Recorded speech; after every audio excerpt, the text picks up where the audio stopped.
Hello students, good morning all of you. आज हम class 12th की बिजनेस स्टडी में चैप्टर सेकंड जो है प्रिंसिपल ऑफ मैनेजमेंट, इसमें जो आज का टॉपिक है वो है significance importance of management principle. Principle management के महत्व क्या है, आज हम ये जानेंगे इसमें। तो जिसमें अगर हम देखते हैं कि proper understanding of management principle is very necessary. यहाँ पे कहा गया है कि जो मैनेजमेंट की जो प्रिंसिपल हैं उनको प्रॉपर वे से समझना बहुत ही ज़रूरी है और हेल्पफुल फॉर मैनेजर्स, ये मैनेजर्स की सपोर्ट करते हैं as the principle act as guideline for managerial activities. जो मैनेजरियल एक्टिविटीज़ के लिए गाइडलाइन के रूप में ये प्रिंसिपल मैनेजर्स को सपोर्ट करते हैं। By practising the principles managers can avoid various mistake. इनके यूज से मैनेजर्स बहुत सी जो मिस्टेक होती हैं उन्हें अवॉइड कर सकता है, जो कि dealing with people in organisations, जो ऑर्गेनाइजेशंस में लोगों के साथ डील करने से होती हैं। तो इसलिए हम उन कार्डों के ऊपर, उन रीजन्स के ऊपर यहाँ पे फोकस करेंगे जो कि प्रिंसिपल जो हैं वो हमारी सपोर्ट करते हैं और जो मैनेजमेंट प्रिंसिपल्स का महत्व बढ़ा देते हैं। इसमें सबसे पहले providing managers with helpful insight into reality. इनसे जो मैनेजर्स है उसे वास्तविकता में जो अंतर्दृष्टि को बढ़ाने के लिए सपोर्ट करते हैं, या हम ये कह सकते हैं कि इनसे जो रियलिटी जो है उसमें महत्वपूर्ण अंतर्दृष्टि बढ़ जाती है, उसमें मदद करते हैं। Managers principle acting a guidelines for the managers, ये तो हम जानते हैं कि ये गाइडलाइन के रूप में कार्य करते हैं। इसके तहत ये these principle improve the knowledge, abilities and understanding of managers. इसकी सहायता से ये मैनेजर्स की नॉलेज, एबिलिटी और अंडरस्टैंडिंग को बढ़ा देते हैं इन वेरियस मैनेजरियल सिचुएशंस में।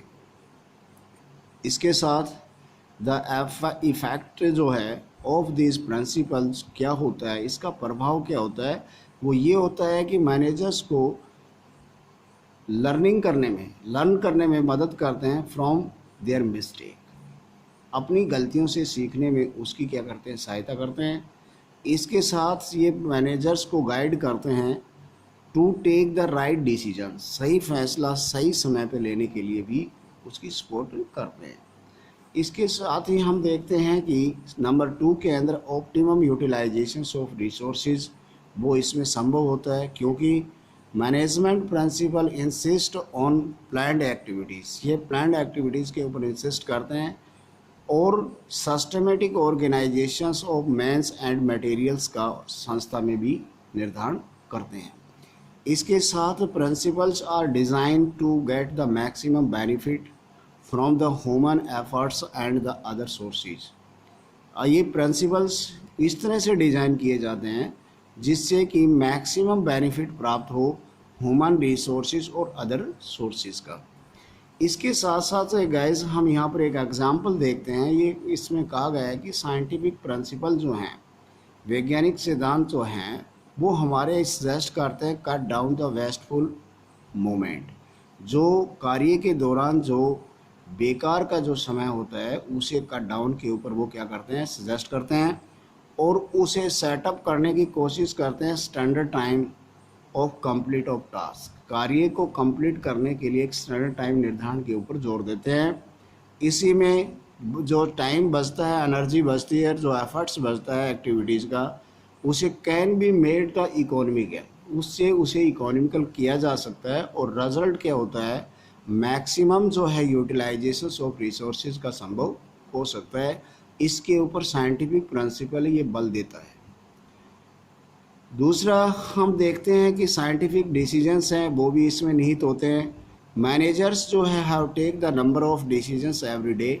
हर दिन मैनेजर्स को फैसले लेने होते हैं, निर्णय लेने होते हैं। जो मैनेजमेंट प्रिंसिपल्स उसे इसके योग्य बनाते हैं, इनेबल बना देते हैं एक मैनेजर्स को टू अप्रोच करने के लिए वेरियस प्रॉब्लम्स के ऊपर सिस्टमेटिक और साइंटिफिकली। इसी भी एक एग्जाम्पल के द्वारा हम यहाँ समझ सकते हैं कि जो टेलर्स है एक बहुत भी बड़ा प्रबंधक हुआ है, जो ऑथर जो हुआ है वो ये कहता है कि principle always insist to the replacement of rule of thumb, कि हमेशा जो है उन जो परंपरागत जो रूल्स हैं उन्हें बदलने की ज़रूरत है साइंटिफिक अप्रोच के माध्यम से, क्योंकि he suggest to conduct the time study.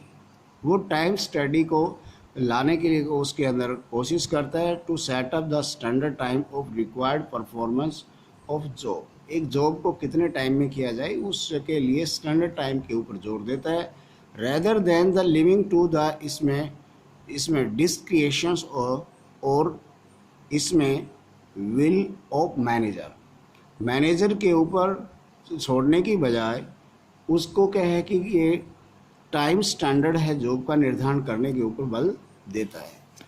तो आगे गाइस अगर हम देखते हैं तो इसमें हमें इसकी इम्पोर्टेंस के बारे में तो ये हम पाते हैं कि मीटिंग चेंजिंग इन्वायरमेंट से है उसकी रिक्वायरमेंट जो है वो पूरी करते हैं ये।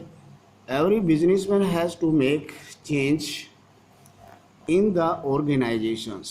हर बिजनेसमैन जो है वो परिवर्तन चाहता है जिससे कि बिजनेस इन्वायरमेंट चेंज होता है। तो मैनेजमेंट जो है प्रिंसिपल उन्हें ट्रेंड करते हैं मैनेजर्स को इन रिप्लेसमेंटिंग के लिए ऑफ चेंजेस।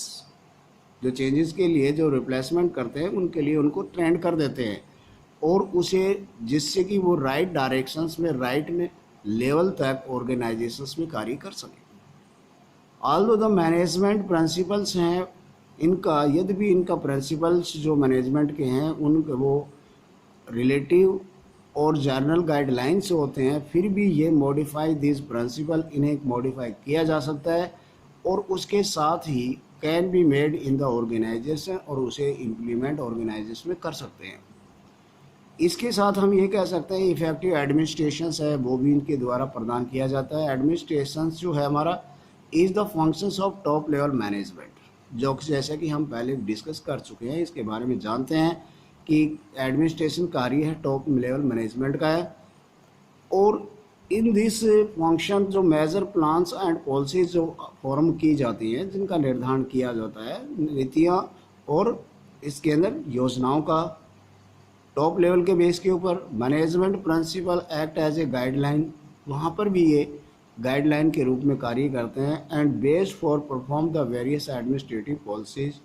और ये जो विभिन्न तरह की जो एडमिनिस्ट्रेटिव पॉलिसीज होती हैं उनके लिए बेस बनते हैं। तो एक सिस्टमेटिक वर्किंग इन ऑर्गेनाइजेशंस में जिससे संभव हो सकता है। इसके साथ अगर हम गाइस देखते हैं कि फुलफिलमेंट ऑफ सोशल रिस्पॉन्सिबिलिटीज़ वो भी इनके अंदर पाई जाती है, क्योंकि एक बिजनेस जो होता है उसका क्रिएशन सोसाइटी से होता है और वो सोसाइटी के लिए उसका निर्माण किया जाता है और makes use of resources of societies, और सोसाइटी से ही उनके प्रयोग करने के लिए जो है बिजनेस में जो प्रयोग होते हैं वो रिसोर्सेज वो अवेलेबल होती हैं, जिससे कि क्या होता है कि सम्स उसके सोसाइटी के प्रति कुछ है क्या कर उसको करने की जो इच्छा होनी चाहिए उसे, क्योंकि the performance of social responsibilities इससे उसकी सोशल रिस्पॉन्सिबिलिटी निहित होती है। एक management principles not only act of guidelines for achieving the organisations objectives.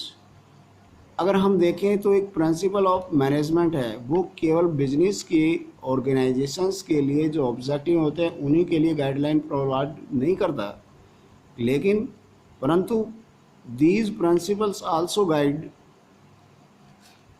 the managers for to perform the social responsibility। ये प्रिंसिपल हैं एक मैनेजर को सोशल रिस्पॉन्सिबिलिटी को परफॉर्म करने के लिए भी प्रेरित करते हैं। इसके साथ ही अगर हम देखें तो management training education and research है वो इसमें निहित होती है। मैनेजर्स जो है वो जो कार्य करता है तो वो उसके अंदर ट्रेंड होता है, एजुकेटेड होता है और उस रिसर्च के ऊपर आधारित जो कार्यों से वो प्रेरित होता है। The management principle stress on the scientific judgement and social, इसमें लॉजिकल थिंग्स, ये जो मैनेजमेंट प्रिंसिपल है वो जो स्ट्रेस डालते हैं वो साइंटिफिक जजमेंट के ऊपर डालते हैं और लॉजिक जो सोच है उसके ऊपर जोर करते हैं। उसका परिणाम ये होता है कि ये principle act based of doing some research and development in management studies के लिए ये बेस्ड का काम करते हैं जो स्टडी और डेवलपमेंट की प्रति होती है। और इसके साथ these principles provide the organise body of knowledge, ये एक ऑर्गेनाइज सुसंगठित जो ज्ञान की जो अवस्था है उसे प्रदान करते हैं रिसर्च के कार्य के लिए और generated more and more knowledge, जो है ज़्यादा से ज़्यादा नॉलेज है वो यहाँ से जनरेट हो जाती है। They have to provide the new ideas, इसके तहत ये नए आइडिया प्रोवाइड करते हैं, इमेजिनेशन जो है वो प्रोवाइड करते हैं जो रिसर्च और डेवलपमेंट के ऊपर आधारित है। तो हम ये कह सकते हैं कि प्रिंसिपल ऑफ मैनेजमेंट्स हैं are at a core of management theories, इन्हें मैनेजमेंट थ्योरी का कोर के रूप में भी देखा जा सकता है। और साथ में ये हम ये कह सकते हैं कि this act as for base of management training and education, जो ये मैनेजमेंट ट्रेनिंग और एजुकेशन है उसके लिए कार्य का आधार तैयार करते हैं, जिसमें हम देखते हैं कि प्रोफेशनली कोर्सेज हैं जो SSA BBA और MBA का वो पढ़ाए जाते हैं इन प्रिंसिपल्स के अंतर्गत ए पार्ट ऑफ देयर, इसमें करिकुलम्स उनके अपने सिलेबस के तहत जो all these management institute take the aptitude test, जिसके लिए सभी जो प्रबंधकीय संस्थाएं हैं वो नॉलेज टेस्ट ले प्रोवाइड करती है and these test are based on management principles only, और ये जो टेस्ट होते हैं वो केवल मैनेजमेंट प्रिंसिपल के ऊपर आधारित होते हैं। तो मेरे को उम्मीद है बच्चों कि आपको ये क्लियर हुआ होगा। इसे लाइक करना और सब्सक्राइब करना न भूलें। Thanks, have a nice day.